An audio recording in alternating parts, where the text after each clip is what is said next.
Hello everyone, welcome to maths up to infinity. आज हम discuss करने वाले हैं रिलेशंस एंड फंक्शंस। जो पढ़ते हैं उसमें रिलेशंस डिस्कस करेंगे और ये इंपॉर्टेंट कंसेप्ट है। एस्टेट या फिर केवीएस, एनवीएस, मास्टर कैडर, हर एक टीचिंग एग्जाम के लिए इंपॉर्टेंट है, यहां से क्वेश्चन बनता ही है। तो डिस्कस करते हैं रिलेशंस। इससे पहले सेट थ्योरी डिस्कस कर चुके हैं, उन वीडियोस का लिंक डिस्क्रिप्शन में मिलेगा, क्योंकि रिलेशंस के लिए सेट थ्योरी का भी पता होना चाहिए पहले कि सेट क्या है। तो लिंक डिस्क्रिप्शन में दिया है, सेट थ्योरी आप वहां से देख सकते हैं। अब हम डिस्कस करेंगे रिलेशंस, और इससे पहले क्या जरूरी है, Cartesian product of two sets, three sets जो भी है।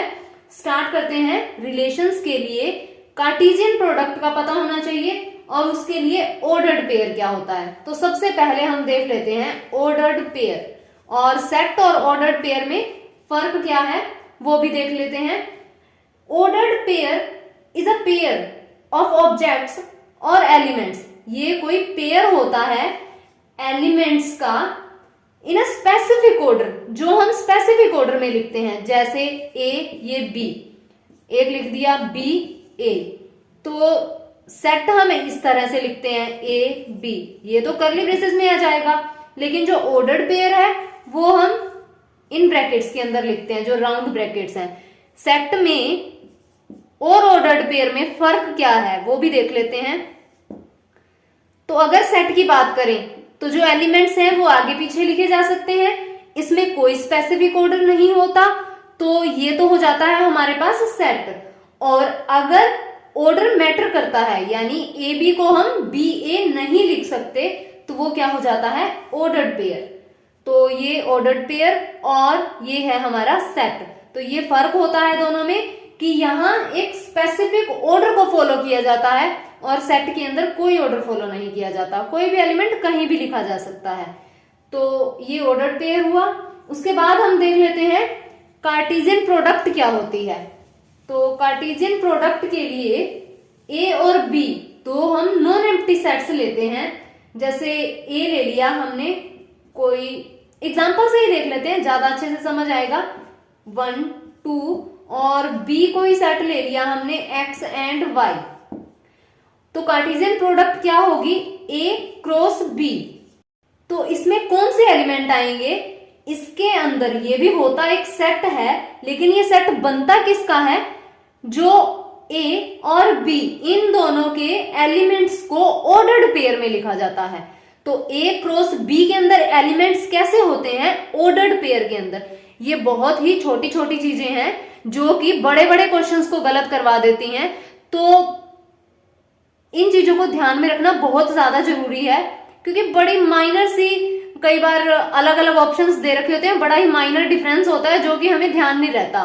तो इसलिए बिल्कुल डिटेल में करेंगे, बिल्कुल अच्छे से हर एक चीज को कवर करते हुए। तो ए क्रॉस बी को कैसे लिखेंगे, ऑर्डर्ड पेयर के अंदर इसमें एलिमेंट होते हैं। ए क्रॉस बी है तो पहला एलिमेंट, ऑर्डर्ड पेयर तो ऐसे लिखा जाएगा, तो पहला एलिमेंट कौन सा होगा, ए का एलिमेंट 1 ऑर्डर्ड पेयर में लिखेंगे तो ऐसे बन जाएगा। बी का एक एलिमेंट एक्स, सेकंड एलिमेंट ए क्रॉस बी का, तो ये एक एलिमेंट हुआ, तो सेकंड एलिमेंट क्या बनेगा, ए का एलिमेंट एंड यहां वाई। फिर ए का एलिमेंट 2 एक्स एंड 2 वाई। तो ए क्रॉस बी के अंदर, ए और बी की कार्टेशियन प्रोडक्ट के अंदर ये 4 एलिमेंट आ जाएंगे। और अगर हमें बी क्रॉस ए लिखना हो, क्योंकि 1 एंड एक्स जो ये ऑर्डर्ड पेयर है, ये एक्स और 1 तो नहीं हो सकता ना, ये तो अलग अलग है। बी क्रॉस ए में कैसे एलिमेंट आएंगे, जो पहला एलिमेंट होगा वो बी का होगा, यानी एक्स हो जाएगा ये, और सेकंड एलिमेंट ए का, ये 1 हो जाएगा, एक्स 2 और यहां y 1 और ये y 2 हो जाएगा। तो ये बी क्रॉस ए में आ जाएंगे। तो ये Cartesian product B cross A हो गई। अब इसमें भी एलिमेंट कितने हैं, इसमें भी 4 एलिमेंट और इसमें भी 4 एलिमेंट, लेकिन कुछ प्रॉपर्टीज आ जाती हैं इसके अंदर। टोटल नंबर कैसे देखेंगे, यहाँ तो दो दो एलिमेंट थे और टोटल नंबर हमें पता चल गया कि कार्टेशियन प्रोडक्ट के अंदर कितने होंगे, 4 होंगे। कई बार एलिमेंट नहीं दे रखे होते, सीधा ही नंबर ऑफ एलिमेंट्स होते हैं, तो कार्टेशियन प्रोडक्ट के अंदर चाहे वो A क्रॉस B करे चाहे B क्रॉस A करे, तो ये क्या हो जाता है M क्रॉस N। अगर number of element in A M है और number of element in B N है, तो B क्रॉस A ले लो या फिर A क्रॉस B ले लो, कितने हो जाएंगे, M क्रॉस N हो जाएंगे। A में अगर 3 एलिमेंट हो, B में 5 हो, तो A क्रॉस B में कितने एलिमेंट हो जाएंगे, 15 एलिमेंट हो जाएंगे। और B क्रॉस A में कितने एलिमेंट हो जाएंगे, यहां भी 15 एलिमेंट हो जाएंगे। उसके बाद A क्रॉस B, ये फॉर्मूला है, ये ध्यान रखना है कि अगर नंबर ऑफ एलिमेंट्स 2 सेट्स के दे रखे हों, 3 के दे रखे हों, 5 के दे रखे हों, और हमें कार्टेशियन प्रोडक्ट के अंदर एलिमेंट देखने हो कितने हैं, तो सबको मल्टीप्लाई कर दो। और A क्रॉस B बराबर नहीं होता B क्रॉस A के, यानी ये ध्यान रखना है, ये बराबर नहीं होता, जो कि हमें यहां पता चल गया है। तो यहां ये 2 चीजें याद रखनी है। ये हमने किया जब नॉन एम्प्टी सेट थे और फाइनाइट। नॉन एम्प्टी, क्योंकि सेट तो एम्प्टी भी हो सकता है ना, नॉन एम्प्टी फाइनाइट सेट की बात हो रही थी। ये चीजें बहुत ज्यादा वैल्यू करती हैं क्वेश्चंस के अंदर। और अगर हमारे पास सेट, कोई भी एक सेट एम्प्टी हो जाए तो क्या करते हैं, कार्टेशियन प्रोडक्ट भी क्या हो जाती है, एम्प्टी हो जाती है। इफ एनी सेट, चाहे A5 हो या फिर और B5 हो और A5 और B5 हो, यानी A5 हो और B5 हो और दोनों 5 हो, तो कार्टेशियन प्रोडक्ट क्या हो जाएगी, 5 हो जाएगी, ये एम्प्टी हो जाएगी। और अगर एक भी सेट इनफाइनाइट हो जाए, जैसे A हो इनफाइनाइट सेट, इनफाइनाइट का मतलब नंबर ऑफ एलिमेंट्स इनफाइनाइट हो। सेट थ्योरी में बहुत डिटेल से किया, आप वहां से बिल्कुल डिटेल स्टडी कर सकते हैं। A अगर इनफाइनाइट है या फिर B इनफाइनाइट है या फिर दोनों इनफाइनाइट है, प्रोडक्ट क्या होगी, इनफाइनाइट हो जाएगी। तो ये भी ध्यान रखना है। उसके बाद कार्टेशियन प्रोडक्ट के थोड़े बहुत फॉर्मूले हैं, देख लेते हैं वो भी साथ के साथ। तो फर्स्ट है A cross product B union C। ये किस तरह से ओपन होगा, A cross B union A cross C। Same ये होता है इंटरसेक्शन के लिए, यहां अगर इंटरसेक्शन है तो यहां भी इंटरसेक्शन आ जाएगी। A Cartesian product B intersection C, तो A cross B intersection A cross C हो जाता है। और A cross B minus C हो तो ये क्या हो जाता है, A cross B minus A cross C। और उसके बाद A cross B intersection C cross D, ये क्या बनता है, A इंटरसेक्शन C। इंपॉर्टेंट है, थोड़ा याद रखना, क्योंकि अगर हम, ये ना पूछ लिया जाता है, काफी एग्जाम्स में ये पूछ लिया जाता है, अगर हम इस तरह से ओपन करें तो क्वेश्चन लेंथी बनता है, हो जाता है, थोड़ा सा लंबा हो जाता है। लेकिन जिसे ये प्रॉपर्टी ध्यान है कि ये किसके इक्वल होता है, तो क्वेश्चन 2 लाइन का ही बनेगा। क्योंकि कार्टेशियन जब हम प्रोडक्ट, यहाँ तो प्रोडक्ट हो गई ना, पहले सारे एलिमेंट लिखे जाएंगे, यहाँ इंटरसेक्शन हो गई, पहले इंटरसेक्शन में थोड़े से एलिमेंट आएंगे और उनकी कार्टेशियन प्रोडक्ट, यहाँ तो सबकी कार्टेशियन प्रोडक्ट हो गई, फिर इंटरसेक्शन देखना और एक इंटरसेक्शन देख के कार्टेशियन प्रोडक्ट करना। तो ये इस तरह से ओपन करना इजी रहता है, ध्यान रखिए। उसके बाद A अगर सबसेट हो B का और C सबसेट हो D का, तो ये क्या हो जाता है, A क्रॉस C सबसेट बन जाता है B क्रॉस D का। एंड उसके बाद अगर अभी हमने किया A cross B cross A के इक्वल नहीं होता, लेकिन अगर A cross B cross A के इक्वल आ जाता है, इक्वल दे दिया जाता है, तो इफ एंड ओनली इफ, ऐसा कब पॉसिबल है, ऐसा तभी पॉसिबल है जब B और A इक्वल होंगे।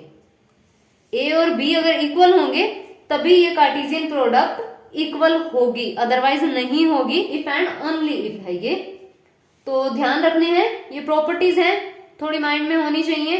क्वेश्चंस डायरेक्ट तो अगर नहीं भी पूछी जाती तो कई बार क्वेश्चन के अंदर अप्लाई हो जाती है, तो अगर ध्यान हो तो क्वेश्चन थोड़ा इजी हो जाता है बस। तो ये था कार्टेशियन प्रोडक्ट। अब हम स्टार्ट करेंगे रिलेशंस। तो देखते हैं कि रिलेशन क्या होता है। अभी हमने देखा कार्टेशियन प्रोडक्ट क्या होती है, अब रिलेशन। तो एक सीधी सी डेफिनेशन होती है रिलेशन की, कि रिलेशन ए टू बी की बात कर रहे हैं हम। Relation from A to B R from A to B is a subset of A cross B. अगर ए टू बी की बात होगी then relation is a subset of A cross B. बस ये डेफिनेशन है। ए क्रॉस बी रिलेशन देखना है तो वो सबसेट होगा ए क्रॉस बी का। ये पूछ लिया जाता है, ध्यान रखना है कि रिलेशन क्या किसका सबसेट होता है, ए क्रॉस बी का। कब? जब हम रिलेशन देख रहे हो ए टू बी। रिलेशन डिफाइन होगा, रिलेशन वर्ड का जो मीनिंग है वो वही है जो हम डेली लाइफ में यूज करते हैं। तो यहां एग्जाम्पल देखेंगे, अच्छे से समझ आएगा। तो अगर रिलेशन फ्रॉम बी टू ए देखना हो तो किसका सबसेट बन जाएगा, बी क्रॉस ए का। ठीक है, अब ये ए क्रॉस बी का, ये बी क्रॉस ए का। जब फ्रॉम बी टू ए, उसके लिए ए और बी क्या होते हैं ये भी पता होना चाहिए। तो ए और बी कार्टेशियन प्रोडक्ट की बात हुई है, तो ए और बी क्या थे, उसमें सेट थे। तो यहां भी ए और बी क्या हो जाएंगे, हमारे पास सेट हो जाएंगे। और रिलेशन क्या हो जाएगा, उस कार्टेशियन प्रोडक्ट का सबसेट हो जाएगा। तो एग्जांपल से भी चेक करते हैं।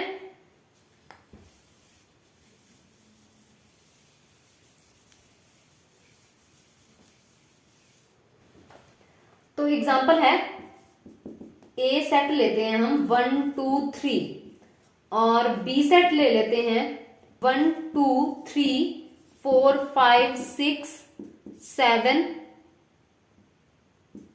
8 9 एंड 10। ये बी सेट ले लिया।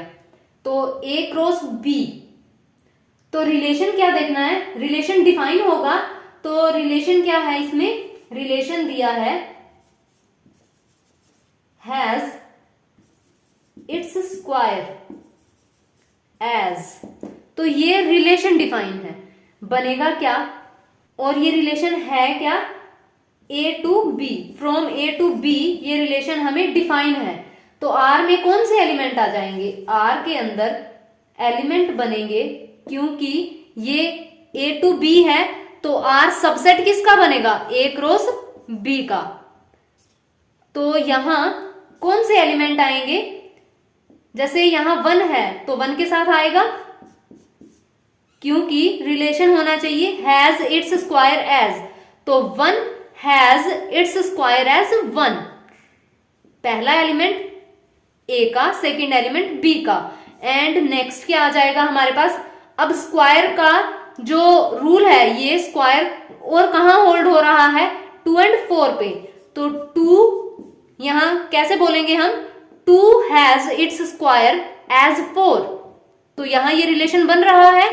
Next 3 and 9, 3 has its square as 9। तो ये रिलेशन के अंदर एलिमेंट आ जाएंगे। कितने एलिमेंट हैं ये, 3। तो सबसेट कैसे हुआ, देखो R A cross B, A cross B कैसे लिखेंगे, ए क्रॉस बी में कितने एलिमेंट होंगे, 3 इसके अंदर है, 10 इसमें है, तो 30 एलिमेंट हो जाएंगे। अभी हमने पढ़ा तो ये 30 एलिमेंट हो जाएंगे। ये सारे 30 एलिमेंट यहां लिखें तो कहीं ना कहीं 1 1 भी आएगा, 2 4 भी आएगा, 3 9 भी आएगा। तो ये क्या हो जाएगा, आर सबसेट हो जाएगा ए क्रॉस बी का। तो इस तरह से रिलेशन के अंदर एलिमेंट आते हैं जो हमें डिफाइन होता है। तो बहुत ही इजी कंसेप्ट है, बस थोड़ा सा समझना है। टफ लगता है वैसे ज्यादातर को, लेकिन है नहीं।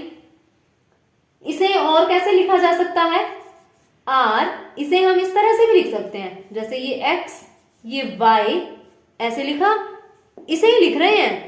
तो यहां एक्स किसे बिलोंग करेगा, ए को बिलोंग कर रहा है। जो फर्स्ट एलिमेंट है यहां वो ए को बिलोंग कर रहा है, एंड जो सेकंड एलिमेंट है वो यहां बी को बिलोंग कर रहा है। इतना लिखा, इतना लिखने का क्या मतलब है, ये ऑर्डर्ड पेयर है। सेट थ्योरी के अंदर हमने ये सब डिस्कस किया है। तो यहां ये क्या बना, ये ऑर्डर्ड पेयर है, फर्स्ट एलिमेंट ए का, एंड सेकेंड एलिमेंट बी का। तो ये तो सिर्फ क्या हो गया, ए क्रॉस बी लिखा गया, लेकिन हमें तो रिलेशन देखना है। तो यहां ये रिलेशन कौन सा बनेगा, यहां x और यहां y लिखेंगे, तो जो y का एलिमेंट है वो x का स्क्वायर है। नहीं पता चले कि स्क्वायर कहां लगना है तो यहां देख लेते हैं, जैसे ये x का एलिमेंट हुआ, ये y का हुआ, ये x ये y, यहां पता चल जाएगा ना। ये 2 square is equal to y element 4, तो ये 4 इज इक्वल टू 4, तो ये इस तरह लिखा जाएगा, या y is equal to X square लिख लो, एक ही बात है। तो रिलेशन को ऐसे भी लिखा जा सकता है। ये था एग्जाम्पल। अब इसकी फॉर्म्स देख लेते हैं कि रिप्रेजेंटेशन और किस तरह से कर सकते हैं, एरो डायग्राम भी बनता है, वो भी डिस्कस करते हैं। तो यहां ये जो फॉर्म है ये रोस्टर फॉर्म होती है रिलेशन की, तो जैसा सेट थ्योरी में किया था roster form, set builder form, बिल्कुल वैसा है। तो यहां ये होती है हमारे पास रोस्टर फॉर्म, और जो ये हमने लिखा है ये क्या होती है, सेट बिल्डर फॉर्म। और एक इसे हम एरो डायग्राम से भी लिख सकते हैं। एरो डायग्राम किस तरह से वो भी देख लेते हैं।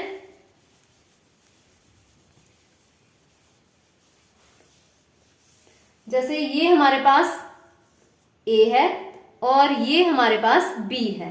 A के अंदर एलिमेंट 1 2 3 और यहाँ 1 2 3 4 5 6 7 8 9 और यहाँ 10 है। तो हमने कौन सा रिलेशन किया, हैज इट्स स्क्वायर एज, तो R में कौन से एलिमेंट थे, क्योंकि रिलेशन को ही हमें यहाँ शो करना है। 1 1 था, 2 4 और 3 9। तो 1 किससे कनेक्टेड हुआ, 1 से, 2 किससे कनेक्टेड होगा, 4 से, 3 किससे कनेक्टेड हो जाएगा, 9 से। तो इस तरह से भी एरो डायग्राम से रिलेशन को शो किया जा सकता है। तो अब हम देख लेते हैं डोमेन, रेंज और कोडोमेन, ये क्या होता है। तो यहां हमारे पास A है सेट और B सेट भी है, रिलेशन भी है। तो सबसे पहले देखते हैं डोमेन। तो ये जो रिलेशन के अंदर ऑर्डर्ड पेयर होता है उसके अंदर जो ये फर्स्ट कंपोनेंट होगा वो डोमेन होगा। तो डोमेन में कौन से एलिमेंट आ जाएंगे, 1 2 एंड 3। तो जो ये फर्स्ट कंपोनेंट है ये 1 2 एंड 3 ये आ जाएगा हमारे पास डोमेन के अंदर, जो रिलेशन में फर्स्ट कंपोनेंट है। और इस तरह अगर हम देखें ये रिलेशन है हमारे पास A to B, तो जो ये है A वाले ये कंपोनेंट कहाँ आ जाएंगे, डोमेन में। उसके बाद रेंज, रेंज क्या होती है, जो रिलेशन के अंदर ये जो सेकंड कंपोनेंट होता है ऑर्डर्ड पेयर में, रिलेशन में जो ये हमारे पास एलिमेंट्स हैं उसमें जो ये सेकंड कंपोनेंट होता है वो रेंज होती है। तो रेंज क्या बनेगी यहाँ, 1 4 9। अब एक और चीज होती है कोडोमेन। अब यहां अगर देखें रेंज क्या है, 1 4 एंड 9 ये एलिमेंट आएंगे। और कोडोमेन, कोडोमेन होती है जो हमें ये सारे एलिमेंट दिए होते हैं वो कोडोमेन में आते हैं। कंफ्यूजन होती है हमेशा कि रेंज और कोडोमेन में क्या फर्क है। रेंज वो है जो ये जो हमारा फर्स्ट कंपोनेंट है और ये सेकंड कंपोनेंट है, किसी न किसी रिलेशन को फॉलो करते हुए जो ये सेकंड कंपोनेंट आएगा वो तो आ जाएगी रेंज। यानी ये यहां मैप हो रहा है, ये यहां और ये यहां, तो ये तो हो जाएगी रेंज। लेकिन ये जो बी है इसके अंदर जितने भी एलिमेंट्स हैं, एलिमेंट्स तो यहाँ 10 है ना, लेकिन रेंज क्या है, 3 एलिमेंट्स, तो ये 10 एलिमेंट जो होंगे वो कोडोमेन हो जाएगी। यानी कोडोमेन में आएंगे 1 2 3 अप टू 10। तो ये कोडोमेन हो जाएगी रिलेशन की और ये डोमेन हो जाएगी, और ये जो एलिमेंट है 3 ये क्या हो जाएगा, रेंज हो जाएगी। तो इसके बाद देखते हैं टाइप्स ऑफ रिलेशंस। फर्स्ट है आइडेंटिटी रिलेशन।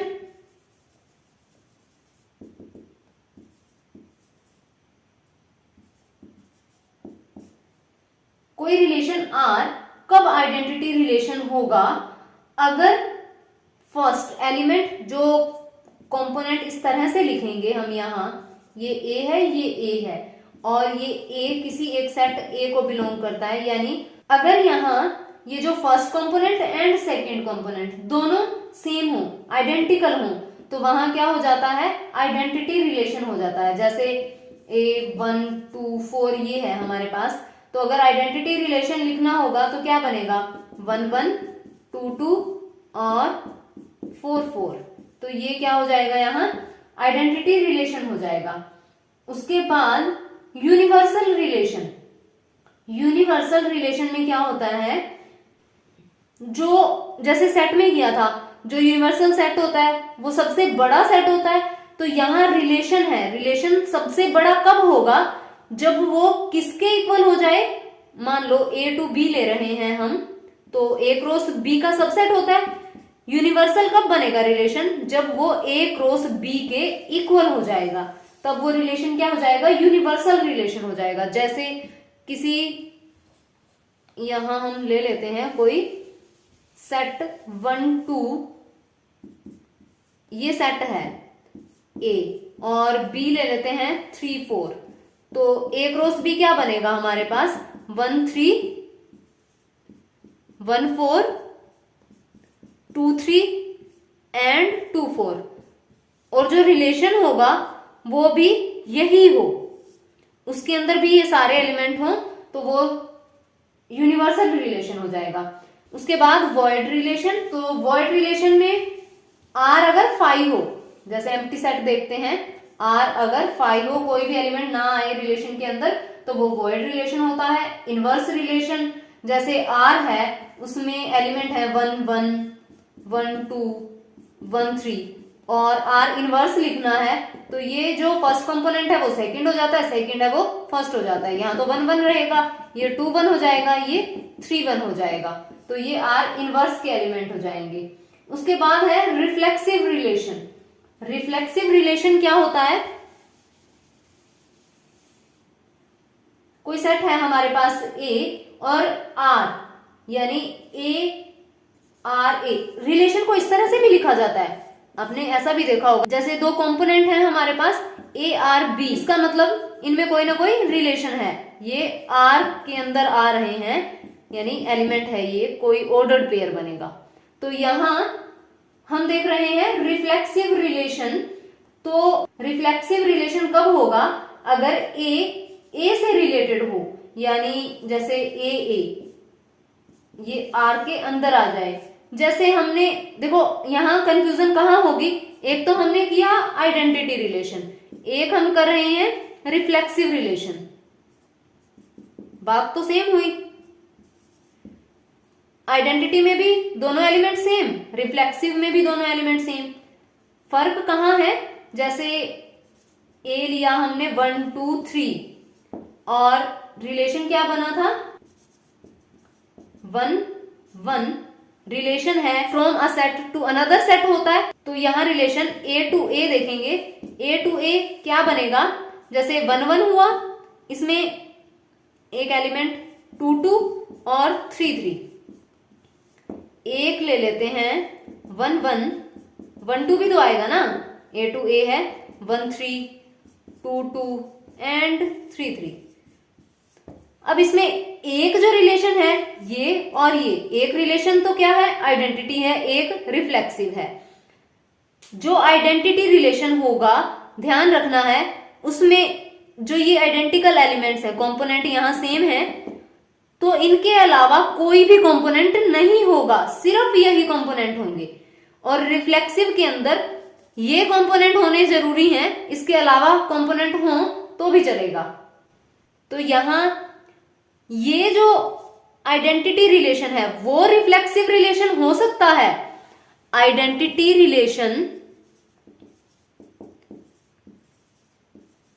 रिफ्लेक्सिव हो सकता है, लेकिन जो रिफ्लेक्सिव रिलेशन है वो जरूरी नहीं है कि आइडेंटिटी रिलेशन बने, क्योंकि अगर एलिमेंट सिर्फ आइडेंटिकल हुए फिर तो वो रिफ्लेक्सिव रिलेशन आइडेंटिटी रिलेशन बन जाएगा। अगर सारे एलिमेंट्स इस तरह के ना हुए, जैसे ये आ गया ये आ गया, तो ये एक्स्ट्रा एलिमेंट आ जाएंगे, तो ये रिफ्लेक्सिव रिलेशन आइडेंटिटी रिलेशन नहीं बनेगा। ये फर्क होता है इन दोनों में। उसके बाद सिमेट्रिक रिलेशन। सिमेट्रिक रिलेशन वो है जैसे ए बी अगर किसी रिलेशन के अंदर आ रहे हैं तो बी ए भी आना चाहिए। ए बी अगर किसी रिलेशन में है तो बी ए, वैसे तो ये दोनों इक्वल होते नहीं है, लेकिन अगर उस रिलेशन के अंदर जो हम ये लिखेंगे सेट, उसमें ए बी अगर है तो बी ए भी उसी का एलिमेंट हो जाए तो वो सिमेट्रिक रिलेशन हो जाता है। उसके बाद आता है ट्रांजिटिव रिलेशन। ट्रांजिटिव रिलेशन के अंदर क्या होता है, जैसे ए बी रिलेशन के अंदर है, बी और सी ये रिलेशन के अंदर है, तो ए सी भी रिलेशन के अंदर हो। अगर ये दो हैं एलिमेंट्स ए बी और बी सी अगर रिलेशन के अंदर हैं तो ए सी यानी ये ए सी ये भी होना चाहिए। जैसे 1 2 और 2 3 है तो 1 3 भी उस रिलेशन के अंदर आए तो ये रिलेशन हो जाता है ट्रांजिटिव रिलेशन। और उसके बाद आता है एंटी सिमेट्री रिलेशन।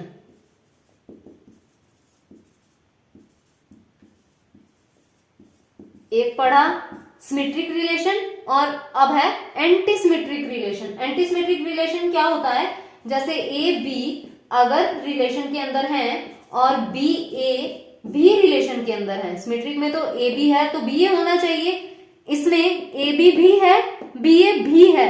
अगर ऐसा है तो ए बी के इक्वल होना चाहिए। For all A B belongs to that set, set A ले लेते हैं हम। तो यहां ए बी भी रिलेशन में बी ए भी रिलेशन में हो और A is equal to B हो जाए, this implies A is equal to B हो, तो ये क्या हो जाता है, एंटी सिमेट्रिक रिलेशन हो जाता है।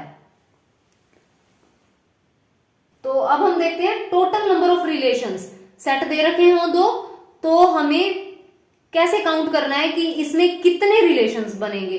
जैसे number of A cross B हमने देखा, number of A cross number of B होता है। उसी तरह से ए में अगर m एलिमेंट्स हैं और b के अंदर n एलिमेंट्स हैं तो टोटल नंबर ऑफ रिलेशंस, कितने रिलेशंस बनेंगे। टोटल नंबर ऑफ रिलेशंस किस तरह से देखने हैं, 2 पावर mn ये हो जाता है। ये नंबर ऑफ एलिमेंट्स दे रखे हैं हमें, तो ये 2 पावर mn ये टोटल नंबर ऑफ रिलेशंस हो जाते हैं। और जो भी रिलेशन रिफ्लेक्सिव हो, अभी हमने टाइप्स देखी, तो जो रिलेशन रिफ्लेक्सिव हो, सिमेट्रिक हो और ट्रांजिटिव हो, ये तीनों बने तो उस रिलेशन को कहते हैं इक्विलेंस रिलेशन। इक्विलेंस रिलेशन,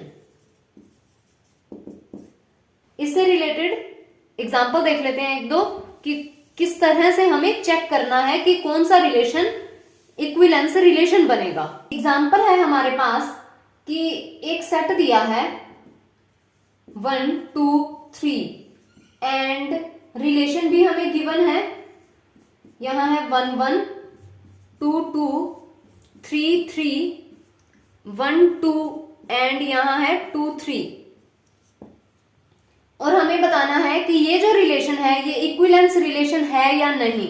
और इक्विलेंस रिलेशन के लिए क्या चेक करते हैं, रिफ्लेक्सिव होना चाहिए, सिमेट्रिक होना चाहिए और ट्रांजिटिव होना चाहिए। तो चेक करते हैं सबसे पहले रिफ्लेक्सिव। रिफ्लेक्सिव के लिए अगर हमारे पास सेट 1 2 3 है तो रिलेशन के अंदर क्या हो, 1 1 भी हो, 2 2 भी हो और 3 3 भी हो। देख लेते हैं 1 1 है, 2 2 है, 3 3 है, तो इसका मतलब ये जो रिलेशन है वो रिफ्लेक्सिव तो होगा, तो रिफ्लेक्सिव हो जाएगा।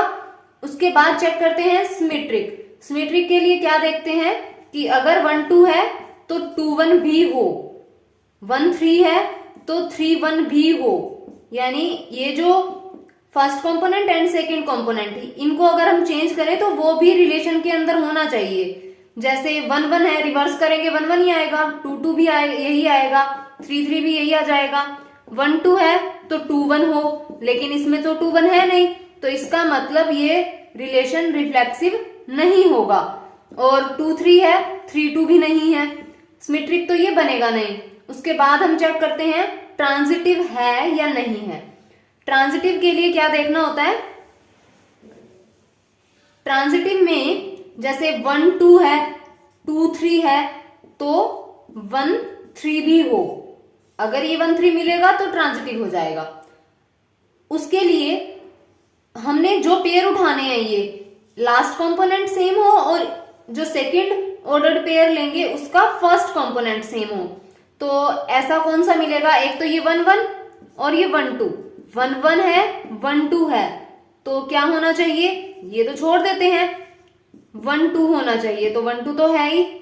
उसके बाद 2 2 और यहां है 2 3, ये 2 2 2 3, इसके लिए क्या हो 2 3, तो यहां 2 3 भी है ही, और ये 3 3 के साथ तो कोई नहीं बनेगा, और यहां इसका लास्ट कंपोनेंट और इसका फर्स्ट कंपोनेंट सेम आ रहा है, तो एक पेयर ये देखना है हमें कि 1 2 और 2 3, तो यहां 1 3 होना चाहिए, लेकिन 1 3 नहीं है, तो इसका मतलब ये ट्रांजिटिव भी नहीं बनेगा। यानी एक भी अगर पेयर ऐसा मिल जाता है, सिंगल पेयर भी, तो भी वो ट्रांजिटिव या सिमेट्रिक या रिफ्लेक्सिव जो भी चेक कर रहे हैं वो नहीं बनेगा। तो यहां ये ट्रांजिटिव भी नहीं है, सिमेट्रिक भी नहीं है, सिर्फ रिफ्लेक्सिव है, तो इसका मतलब ये रिलेशन इक्विवेलेंस रिलेशन नहीं बनेगा, ये सिर्फ रिफ्लेक्सिव रिलेशन बनेगा। और एग्जांपल देखते हैं। नेक्स्ट क्वेश्चन, हमारे पास सेट है ए 1 2 3 अप टू 14, और डिफाइन किस तरह से है, पहले क्वेश्चन में क्या था, हमें रिलेशन दे रखा था ऑर्डर्ड पेयर के अंदर, अब हमें इस तरह डिफाइन किया है एक्स वाई, ये एक्स वाई में क्या रिलेशन है 3x minus Y is equal to 0, यानी ये वो ऑर्डर्ड पेयर बनेंगे जो इस रिलेशन को होल्ड करेंगे। तो यहां ये क्या बनेगा, y is equal to 3x हो जाएगा, तो इसका मतलब जो y है यानी जो सेकंड कंपोनेंट रहेगा वो 3x रहेगा, यानी x कुछ भी है उसका 3 से मल्टीप्लाई होके आएगा।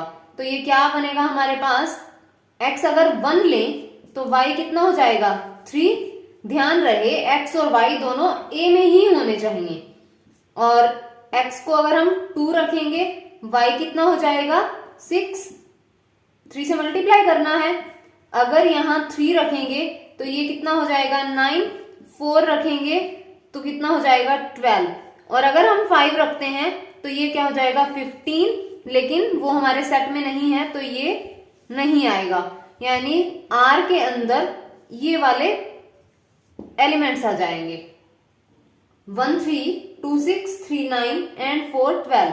इसके बाद हमें चेक करना है कि ये इक्विवेलेंस रिलेशन है या नहीं है, यानी रिफ्लेक्सिव, सिमेट्रिक एंड ट्रांजिटिव। तो सबसे पहले रिफ्लेक्सिव देखते हैं। रिफ्लेक्सिव के लिए क्या हो, जो सेट है उसमें जो सिमिलर एलिमेंट्स जो हैं वो दोनों आइडेंटिकल होने चाहिए, तो यानी 1 1 हो, 2 2 हो, 3 3 4 4 5 5 अप टू 14 14 रिलेशन के अंदर ये हो, लेकिन इनमें से कोई नहीं है तो रिफ्लेक्सिव तो ये बिल्कुल बनेगा नहीं। उसके बाद देखते हैं सिमेट्रिक।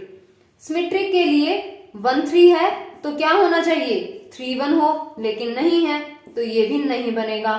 ट्रांजिटिव के लिए जैसे 1 3 इसका लास्ट कंपोनेंट, तो फिर इसका ये फर्स्ट कंपोनेंट सेम है, तो 1 3 और 3 9 है तो इसका मतलब 1 एंड 9 हो, वो भी नहीं है। तो इसका मतलब ये जो रिलेशन है वो ना ही रिफ्लेक्सिव है, ना ही सिमेट्रिक है और ना ही ट्रांजिटिव है, तो ये इक्विवेलेंस रिलेशन नहीं बनेगा।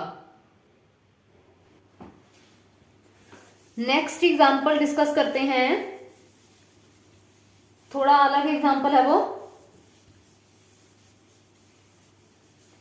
अगर हमारे पास कोई सेट ऑफ पैरेलल लाइंस दिया है, अगर यहां set of parallel lines, relation क्या है हमारे पास, ये है L1 L2, line 1 and line 2। ये लाइंस कैसी हैं, L1 पैरेलल टू L2।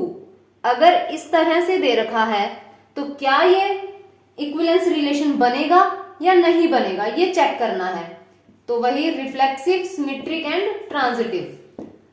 तो यहां लाइंस हैं ये। रिफ्लेक्सिव के लिए दोनों सेम होते हैं, जैसे पेयर बनाना है हमें, तो ये क्या होगा, L1 होगा। तो कोई भी लाइन है, यही लाइन फिर से है, खुद के तो पैरेलल होगी, तो इसका मतलब L1 खुद के तो पैरेलल होगा ही, वो तो रिलेशन के अंदर आ जाएगा। तो इसका मतलब ये क्या बनेगा, रिफ्लेक्सिव तो ये होगा। उसके बाद आता है सिमेट्रिक। सिमेट्रिक का मतलब है L1 L2 है, यानी L1 पैरेलल है L2 के, तो क्या होना चाहिए, L2 L1। इस तरह से चेक करते हैं। सिमेट्रिक के अंदर जो ये कंपोनेंट है ये चेंज हो जाते हैं, L1 L2, जैसे A भी है तो BA होना चाहिए, तो इसका मतलब L1 L2 तो है, तो L2 L1 होना चाहिए। इसका मतलब कि L2 पैरेलल हो L1 के। ये कोई लाइन L1 है, ये कोई लाइन L2 है, तो L1 L2 के पैरेलल है, तो L2 भी तो L1 के पैरेलल ही होगी। इस बात से तो कोई फर्क नहीं पड़ता किस तरह से बोल रहे हैं। अगर दो लाइंस पैरेलल हैं तो L1 L2 के पैरेलल होगी, L2 L1 के पैरेलल होगी, तो यहां ये सिमेट्रिक भी हो जाएगा। उसके बाद आता है ट्रांजिटिव। ट्रांजिटिव में क्या चेक करते हैं हम, ट्रांजिटिव के लिए जैसे L1 L2 है एंड L2 L3 है, तो हमें चेक करना है L1 L3 के लिए। ये तो हमें गिवन है, जनरल लेंगे यहां, तो यहां हमें L1 L2 पैरेलल है, इसका मतलब ये है कि L1 पैरेलल टू L2, तो ये L1 है और ये कोई L2 है, ये दोनों पैरेलल हैं। सेकंड क्या कहता है कि L2 L3, इसका मतलब L2 पैरेलल है L3 के, तो L2 L3 पैरेलल है। ये इस तरह आ जाएगा। चेक करना है L1 और L3, ये इसके पैरेलल, ये इसके पैरेलल, तो ये भी दोनों क्या हो जाएंगी, पैरेलल ही हो जाएंगी। अगर यहां तक ये गैप सेम है तो यहां गैप सेम है, तो इनके बीच में भी तो गैप सेम होगा, तो इसका मतलब ये भी क्या हो जाएंगी, पैरेलल हो जाएंगी, और ये ट्रांजिटिव भी हो जाएगा। और ये फिर क्या बन जाएगा हमारे पास, इक्विलेंस रिलेशन। तो ये इक्विलेंस रिलेशन बनेगा। जिस तरह से ये पैरेलल के लिए है, परपेंडिकुलर के लिए भी आ जाता है कि परपेंडिकुलर जो, अगर यहां रिलेशन परपेंडिकुलर में हो, जैसे वो भी देख लेते हैं। यहां L1 परपेंडिकुलर L2, तो रिफ्लेक्सिव अगर हम देखें तो L1 परपेंडिकुलर L1, तो क्या L1 मान लो ये लाइन है, क्या खुद के परपेंडिकुलर हो सकती है, परपेंडिकुलर के लिए तो एक और लाइन यहां चाहिए, तो ये रिफ्लेक्सिव नहीं बनेगा। सिमेट्रिक देखें अगर हम, तो यानी L1 L2, L1 परपेंडिकुलर है L2 पे, इस तरह से हैं, ये कोई L1 है, ये L2 है, तो यहां चेक करना है L2 L1 कि क्या L2 परपेंडिकुलर होगी L1 पे। अगर ये इस पे परपेंडिकुलर है तो ये भी इस पे परपेंडिकुलर है, क्योंकि 90 डिग्री का एंगल बनेगा अगर इसमें, तो ये भी परपेंडिकुलर हो जाएगी, तो ये क्या बनेगी, सिमेट्रिक, तो ये बन जाएगी। अब हम देख लेते हैं ट्रांजिटिव। ट्रांजिटिव के लिए L1 L2 L2 L3, यानी L1 perpendicular to L2 and L2 perpendicular L3, ये इस तरह से हैं। ये L1 और ये L2। अब L2 क्या है, परपेंडिकुलर है L3 पे, यानी यहां कोई लाइन है, इस तरह से जाएगी लाइन, तभी ये L3 हो जाएगा और ये L2 इस पे परपेंडिकुलर हो जाएगी।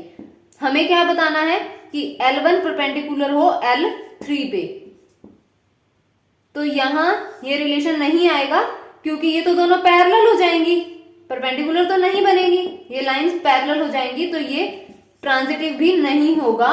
तो इसका मतलब अगर परपेंडिकुलर है तो ये इक्विलेंस रिलेशन नहीं बनेगा, पैरेलल के लिए ये इक्विलेंस रिलेशन हो जाएगा।